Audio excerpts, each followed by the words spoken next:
जय श्री कृष्णा, जय श्री हरि, ओम नमः शिवाय। कैसे हैं आप सभी दोस्तों? स्वागत है आपका अपने चैनल ज्योति ज्योत में। आपका दिन शुभ और मंगलमय हो। भगवान श्री हरि विष्णु की कृपा आपके और आपके पूरे परिवार पर सदा बनी रहे। आपके सभी कार्य मंगलमय हो।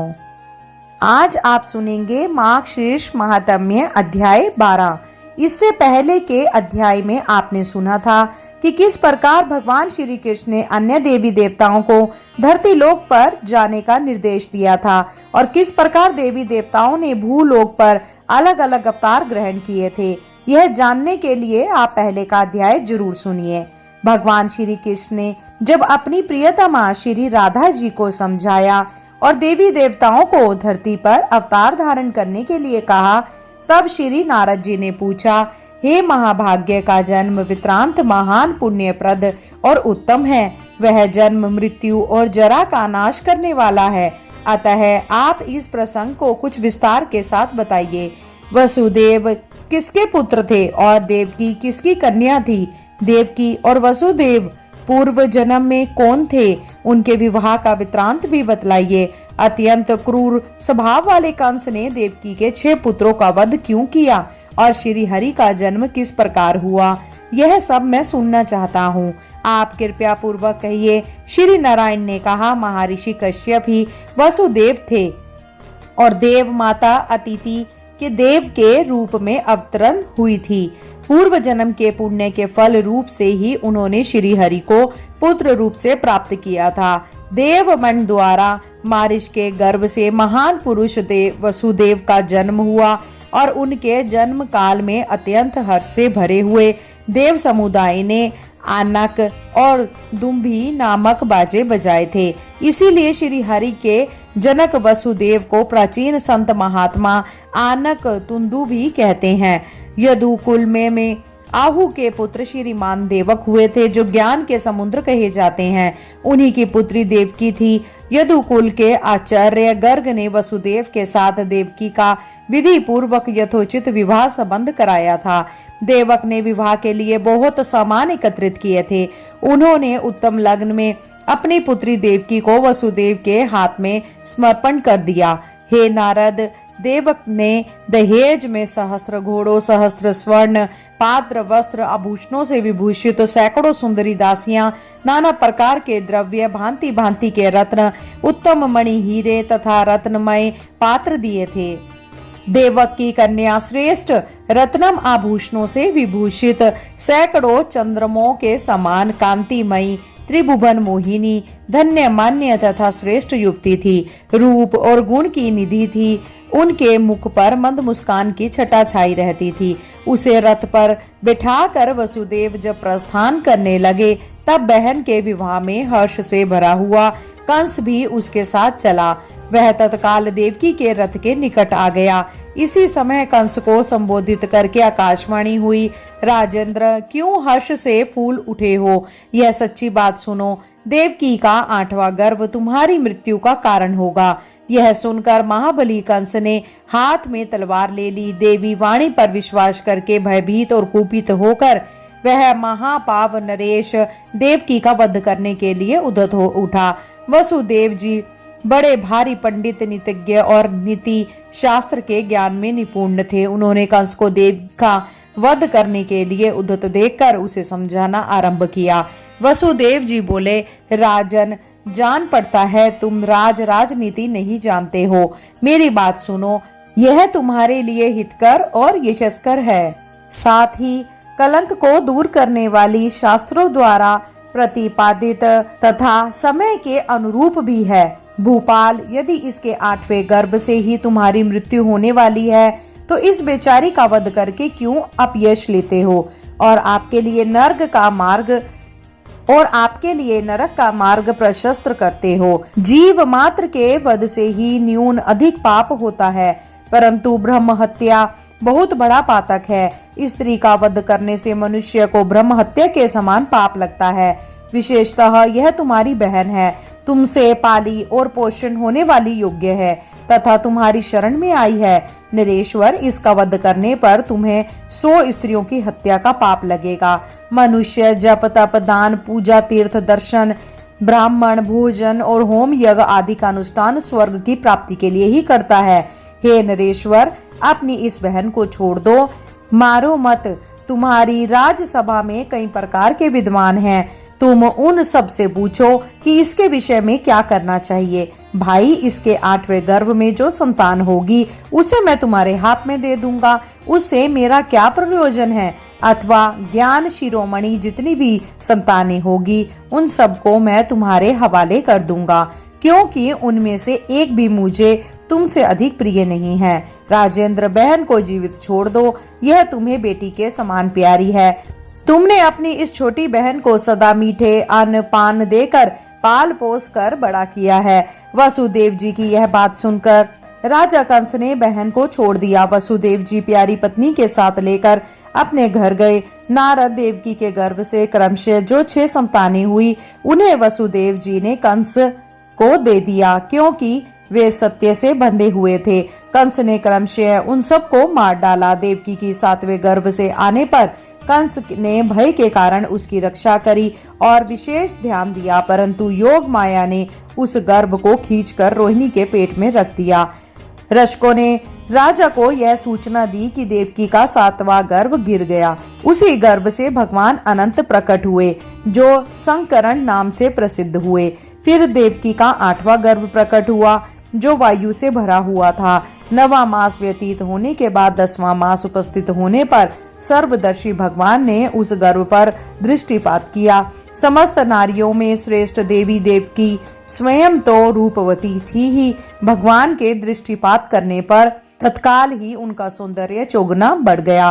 कंस ने देखा देवकी के मुख और नेत्र खिल उठे हैं, वह तेज से प्रज्वलित होकर योग माया के समान 10 दिशाओं में प्रकाशित कर रही है। मूर्तिमान ज्योति पुंज सी दिखाई देती है। उसे देखकर असुर राजा कंस को बड़ा विस्मय हुआ।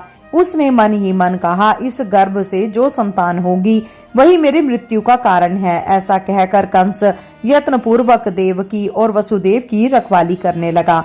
उसने 7 द्वार वाले भवन में उन दोनों को रख छोड़ा था और 10वें मास के पूर्ण होने पर जब वह गर्भ वायु से पूर्ण हो गया, तब सबसे निर्लिप्त रहने वाले साक्षात भगवान श्री कृष्ण ने देवकी के हृदय कमल में निवास किया।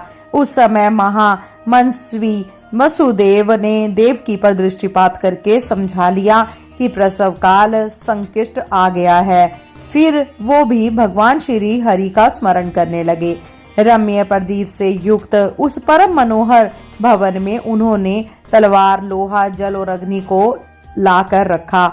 मंत्र, मनुष्य और भाई बंधुओं की स्त्रियों को भी बुलाया और भय से व्याकुल वसुदेव ने विद्वान ब्राह्मण तथा बंधुओं को भी सादर बुला भेजा। इसी समय जब रात के दोपहर बीत गए, आकाश में बादल घिर आए, बिजलियां चमकने लगी, अनुकूल वायु चलने लगी और रक्षक निद्रा पर इसी तरह निर्चोल मारकर अचेत हो गए।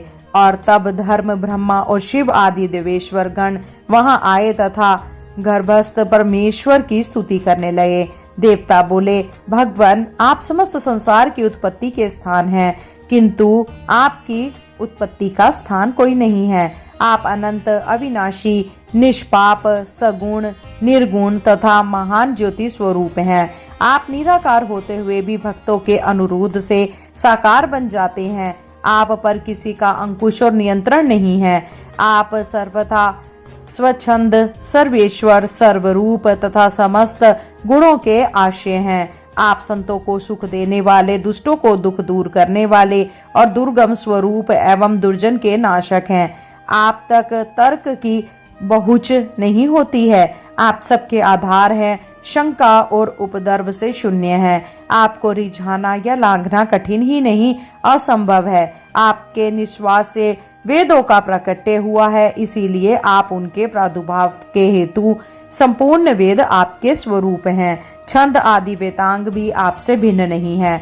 आप वेद वेता और सर्वव्यापी हैं। ऐसा कहकर देवताओं ने बारंबार उनको प्रणाम किया। उन सब के नेत्रों में हर्ष के आंसू छलक रहे थे। उन सब ने फूलों की वर्षा से जो पुरुष प्रातःकाल उठकर मूल श्लोक में कहे गए 42 नामों का पाठ करता है वह श्री हरि की दृढ़ भक्ति, दासी भाव और मनोवांछित फल पाता है। भगवान नारायण कहते हैं, इस प्रकार स्तुति सुनकर देवता लोग अपने अपने धाम को चले गए। फिर जल की वृष्टि होने लगी। सारी मथुरा नगरी निष्ठ होकर सो रही थी। मुने वह रात्रि घोर अंधकार से व्याप्त थी।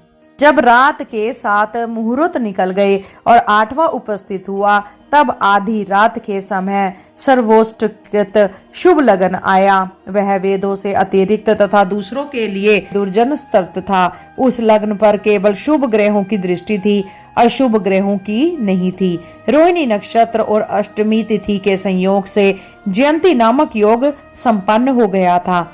मुने जब अर्ध चंद्रमा का उदय हुआ, उस समय लग्न की ओर देखकर भयभीत हुए सूर्य आदि सभी ग्रह आकाश में अपनी गति के कर्म को लांग कर मीन लगन में जा पहुंचे। शुभ और अशुभ सभी वहां एकत्रित हो गए। विधाता की आज्ञा से एक मुहूर्त के लिए वे सभी ग्रह प्रसन्नता पूर्वक 11वें स्थान में जाकर वहां आनंद सहित हो गए। मेघ वर्षा करने लगे, ठंडी ठंडी हवा चलने लगी। पृथ्वी अत्यंत प्रसन्न थी, 10 दिशाएं स्वच्छ हो गई थी। ऋषि मुनि, यश, गंधर्व, किन्नर, देवता और देवियां सभी प्रसन्न थे। अप्सरा त्याग करने लगी, गंधर्व, राज और विद्याधरी गीत गाने लगी। नदियां सुख पूर्वक बहने लगी। अग्निहोत्र की अग्नियां प्रसन्नता पूर्वक प्रज्वलित हो उठी। स्वर्ग में दुदुभियां और आन को ही मनोहर ध्वनि होने लगी। खिले हुए परिजात के पुष्पों की झड़ी लग गई और पृथ्वी नारी का रूप धारण करके स्वयं सूतिका गार में गई। वहां जय जयकार, शंखनाथ तथा हरि कीर्तन का शब्द गूंज रहा था। उसी समय सती देवकी वहां गिर पड़ी। उनके पेट से वायु निकल गई और वही भगवान श्री कृष्ण दिव्य रूप धारण करके देवकी के हृदय कमल के कोश में प्रकट हो गए। उनका शरीर अत्यंत कमनीय और परम मनोहर था। 2 भुजाएं थी, हाथ में मुरली शोभा पा रही थी, कानों में मकराकृति कुंडल झिलमिला रहे थे। मुख मंद हास्य की छटा से प्रसन्न जान पड़ता था। वे भक्तों पर कृपा करने के लिए कातार से दिखाई पड़ते थे। श्रेष्ठ मणि रत्नों के सार तत्व से निर्मित आभूषण उनके शरीर की शोभा बढ़ा रहे थे। पीतांबर से सुशोभित श्री विग्रह की कांति नूतन जलधार के समान श्याम थी। चंदन, आगरू, कस्तूरी और कुमकुम के द्रव्य से निर्मित अंग राग सब अंगों में लगा हुआ था। उनका मुख चंद्र शरद पूर्णिमा के शशधर की शुभ्र जचना को तिरस्कृत कर रहा था। बिंब फल की सदृश लाल अधर के कारण उनकी मनोहरता बढ़ती गई थी। माथे पर मोर पंख के मुकुट तथा उत्तम रत्न की रीढ़ से श्री हरि की दिव्य ज्योति और भी जलमान हो रही थी। टेढ़ी कमर, त्रिभंगी झांकी, वनमाला का श्रृंगार, वक्ष में श्री वत्स की स्वर्णमयी रेखा और उस पर मनोहर कौस्तुभ मणि की भव्य प्रभा अद्भुत शोभा दे रही थी। उनकी किशोर अवस्था थी। वे शांत स्वरूप भगवान श्री हरि ब्रह्मा और महादेव जी के भी परम कांत अर्थात प्राण बल्लभ हैं। हे मुनि, वसुदेव और देवकी ने उन्हें अपने समक्ष देखा। उन्हें बड़ा विस्मय हुआ। वसुदेव जी ने अपनी पत्नी देवकी के साथ अश्रुपूर्ण नयन, पुलकित शरीर तथा नतमस्तक होकर हाथ जोड़ भक्ति भाव से उनकी स्तुति की।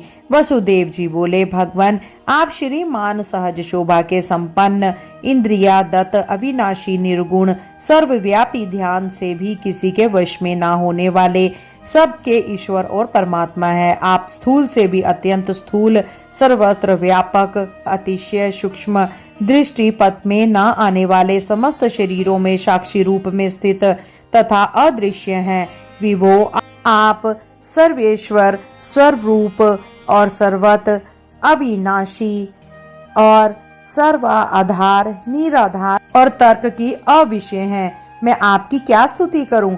भगवान अनंत अर्थात सहस्त्र जीवा वाले शेषनाग भी आपका स्तवन करने में असमर्थ हैं। सरस्वती देवी में भी वह शक्ति नहीं कि आपकी स्तुति कर सके। पंचमुख महादेव और 6 मुख वाले स्कंद भी जिनकी स्तुति नहीं कर सकते। वेदों को प्रकट करने वाले चतुर्मुख ब्रह्मा भी जिनके स्तवन में सर्वदा असक्षम हैं, तथा योगेंद्र के भी गुरु गणेश भी जिनकी स्तुति में असमर्थ हैं, उन आपका स्तवन ऋषि देवता मुनिंद्र मनु और मानव कैसे कर सकते हैं। उनकी दृष्टि में तो आप कभी आए ही नहीं हैं। जब श्रुति आपकी स्तुति नहीं कर सकती तो विद्वान लोग क्या कर सकते हैं। मेरी आपसे इतनी ही प्रार्थना है कि आप ऐसे दिव्य शरीर को त्याग कर बालक का रूप धारण कर लें। जो मनुष्य वसु जी के द्वारा किए गए इस स्तोत्र का तीनों संध्याओं के समय पाठ करता है, वह श्री कृष्ण चरणाविंदों की दासी भक्ति प्राप्त कर लेता है। उसे विशिष्ट एवं हरि भक्त पुत्र की प्राप्ति होती है। वह सारे संकटों से शीघ्र पार हो जाता है और शत्रु के भय से छूट जाता है। भगवान नारायण कहते हैं, वसुदेव जी की बात सुनकर भक्तों पर अनुग्रह के लिए कातार रखने वाले प्रसन्न वदन श्री हरि ने स्वयं इस प्रकार कहा। श्री कृष्ण बोले, मैं तपस्याओं के फल से ही इस समय तुम्हारा पुत्र हूँ। तुम इच्छा अनुसार वर मांगो, तुम्हारा कल्याण होगा, इसमें संशय नहीं। पूर्व काल में तुम तपस्वी जनों में श्रेष्ठ प्रजापति कश्यप थे और यह सुतपा माता अतिथि तुम्हारे साथ थी। तुमने अपनी इन तपस्विनी पत्नी अतिथि के साथ तपस्या द्वारा मेरी आराधना की थी। वहां मुझे देखकर तुमने मेरे समान पुत्र होने का वर मांगा और मैंने भी तुम्हें यह वर दिया कि मेरे समान पुत्र की प्राप्ति होगी। तात तुम्हें वर देकर मैंने मन ही मन विचार किया। फिर यह बात ध्यान में आई कि मेरे समान तो कोई त्रिभुवन में ही नहीं, इसीलिए मैं स्वयं ही तुम्हारे पुत्र भाव को प्राप्त हुआ। आप स्वयं कश्यप जी हैं और तपस्या के प्रभाव से इस समय मेरे पिता वासुदेव हुए हैं। यह उत्तम तपस्या वाली प्रतिव्रता देव माता अतिथि ही इस समय अपने अंश से मेरी माता देवकी के रूप में प्रकट हुई हैं। आप और माता अतिथि से मैं अंशतः वामन रूप में अवतीर्ण हुआ था, किंतु इस समय आपके तप के फल से मैं परिपूर्णम परमात्मा ही पुत्र रूप में प्रकट हुआ हूँ। महामते, तुम पुत्र भाव से या ब्रह्म भाव से जब मुझे पा गए हो तो अब निश्चय ही जीवन मुक्त हो जाओगे। तात, अब तुम मुझे लेकर शीघ्र ही व्रज में चलो और यशोदा के घर में मुझे रखकर वहां उत्पन्न हुई माया को ले आओ और यहाँ अपने पास उसे रख लो। ऐसा कहकर श्री हरि तुरंत ही शिशु हो गए। श्यामल पुत्र को पृथ्वी पर नग्न भाव में सोया देखकर विष्णु की माया से मोहित होकर वसुदेव जी सूती का गार में अपनी स्त्री से निंद्रा में ही बोले, प्रिय, यह कैसा तेज पुंज है। ऐसा कहकर वसुदेव ने पत्नी के साथ कुछ विचार करके बालक को गोद में उठा लिया और उसे लेकर वे नंद गोकुल में जा पहुंचे। वहां नंदगांव में यशोदा नींद में अचेत हो रही थी। उन्होंने शैया पर उन्हें नीदर अवस्था में देखा। साथ ही नंद जी भी वहां नींद में बेसुध हो रहे थे।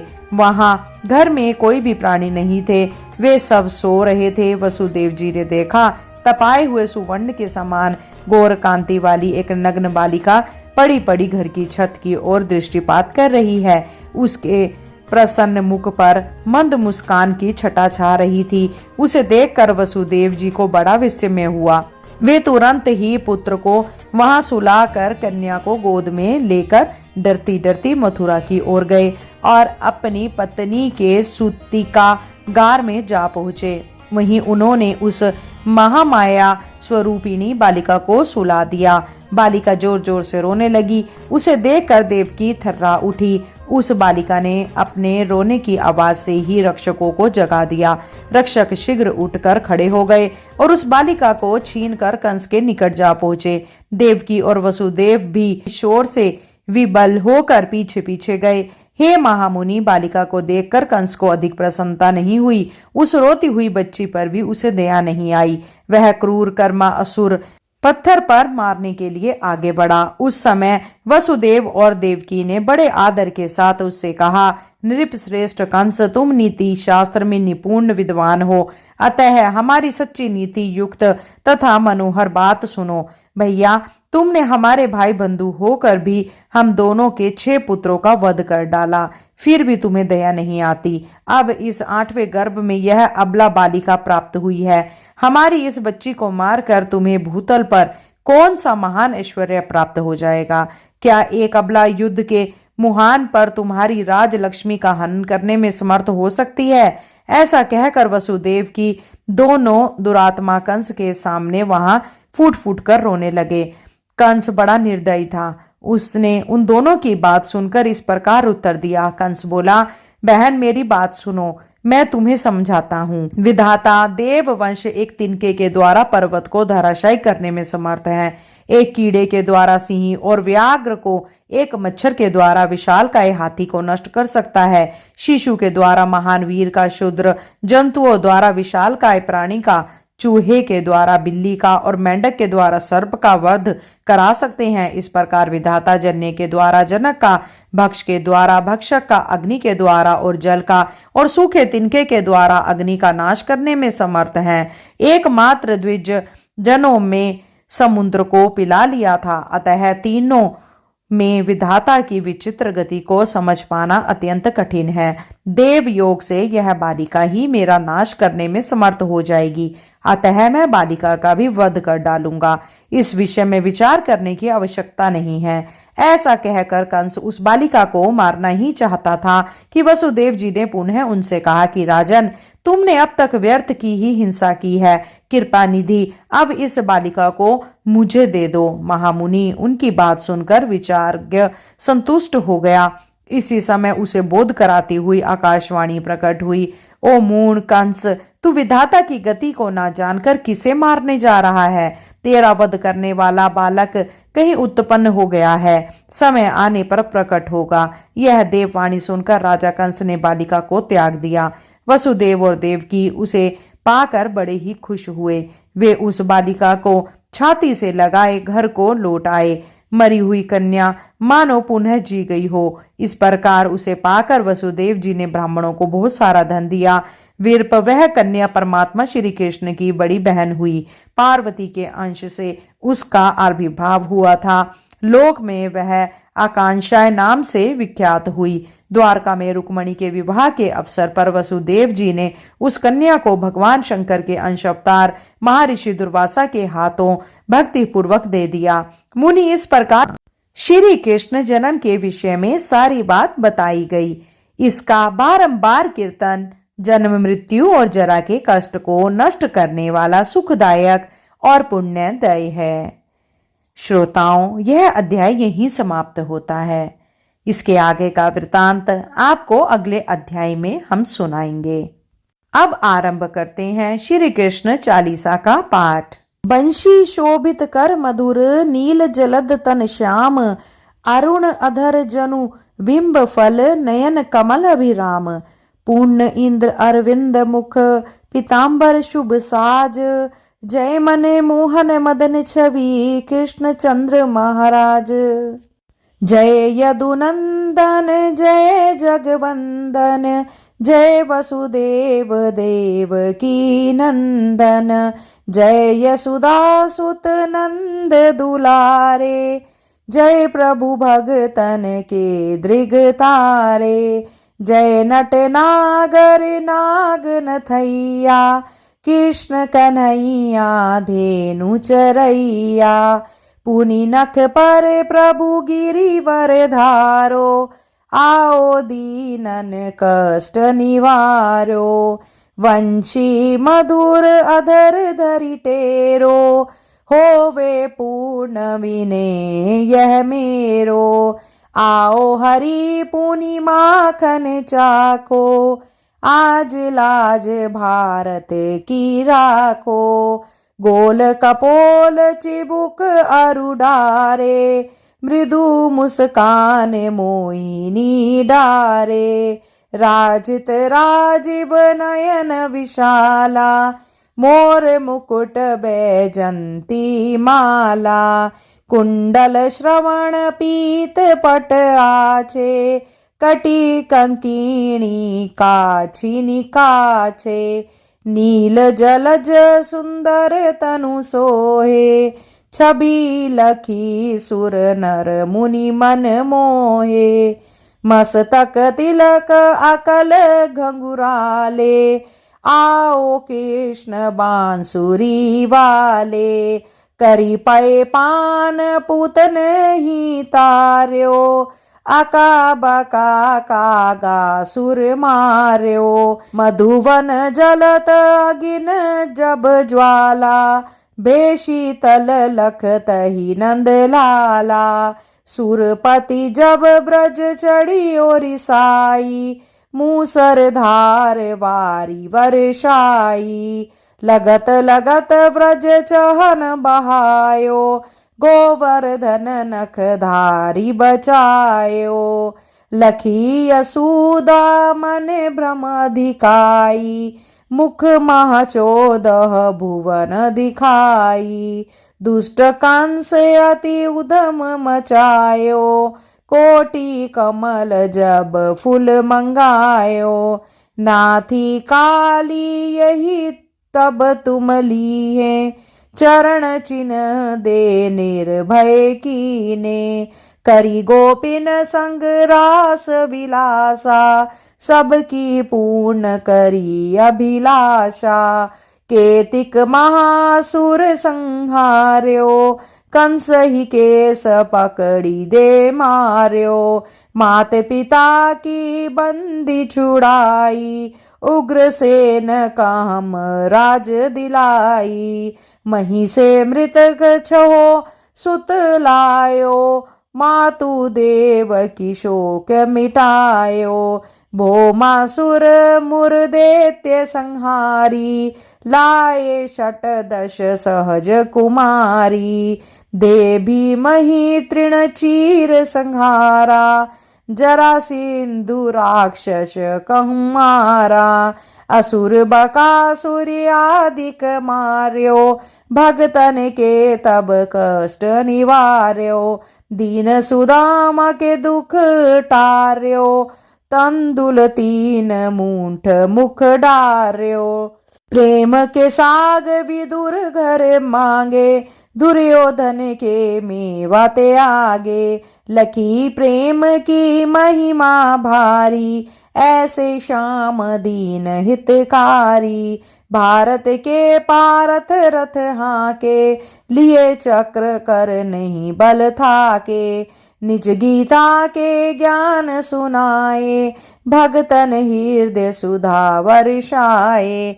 मीरा थी ऐसी मत वाली, विष पी गई बजा कर ताली। राना भेजा सांप पिटारी, शालीग्राम बने बनवारी। निज माया तुम विधि दिखायो, उरते संचय सकल मिटायो। तब शत निंदा करी तत्काला, जीवन मुक्त भयो शशिपाला। जब ही द्रौपदी टेर लगाई, दीनानाथ लाज अब जाई। तुरही बसन बने नंद लाला, बड़े चीर भे अरि मुख काला। अस अनाथ के नाथ कन्हैया, डूबत भंवर बचाई नैया।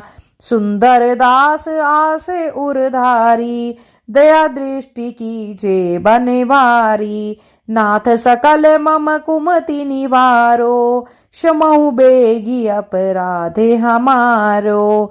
खोलो पट अब दर्शन दीजे, बोलो कृष्ण कन्हैया की जय। यह चालीसा कृष्ण का पाठ करे उरधारी, अष्ट सिद्धि नव निधि फल लहे पदारथ चारी। बोलो जय श्री कृष्णा। अब श्रवण करते हैं श्री कृष्ण जी की आरती का। आरती कुंज बिहारी की, श्री गिरिधर कृष्ण मुरारी की। गले में बैजंती माला, बजावे मुरली मधुर बाला। श्रवण में कुंडल झलकाता, नंद के आनंद नंद लाला। आरती कुंज बिहारी की, श्री गिरिधर कृष्ण मुरारी की। गगन सम अंक कांति काली, राधिका चमक रही आली, लतन में ठाडे बन माली, भ्रमर सी अलक कस्तूरी तिलक, चंद्र सी झलक ललित छवि श्यामा प्यारी की, आरती कुंज बिहारी की। कनकमय मोर मुकुट बिल से, देवता दर्शन को तरसे, गगन से सुमन राशि बरसे, बजे मुरचंग मधुर मृदंग, ग्वालिनी संग अतुल रति गोप कुमारी की, आरती कुंज बिहारी की, आरती कुंज बिहारी की, के गिरिधर कृष्ण मुरारी की। जहाँ ते प्रकट भई गंगा, कुलुष कली हारिणी गंगा, स्मरण से होत मोह भंगा, बसी शिव शीश जटा के बीच, अरे अग कीच चरण छवि श्री बनवारी की, आरती कुंज बिहारी की, आरती कुंज बिहारी की, के श्री गिरिधर कृष्ण मुरारी की।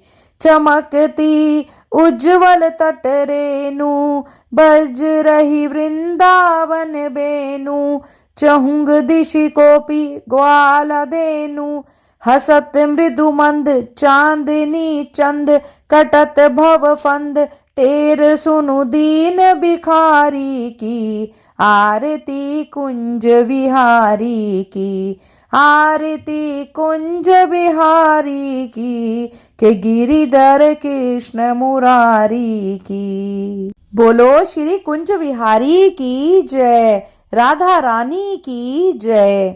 श्रोताओं, आज की वीडियो में इतना ही। श्रोताओं, मैं आशा करती हूँ कि मेरे द्वारा सुनाई गया यह वृतांत और कुंज बिहारी जी की चालीसा और आरती का आपने आनंद लिया होगा। अगर आपको यह वीडियो अच्छी लगी हो तो कृपया करके वीडियो को लाइक करके शेयर अवश्य करें। अगर आप चैनल पे नए हैं तो कृपया करके सब्सक्राइब करें। जल्द मिलते हैं नई वीडियो में नई जानकारी के साथ। जब तक के लिए जय श्री कृष्णा, राधे राधे।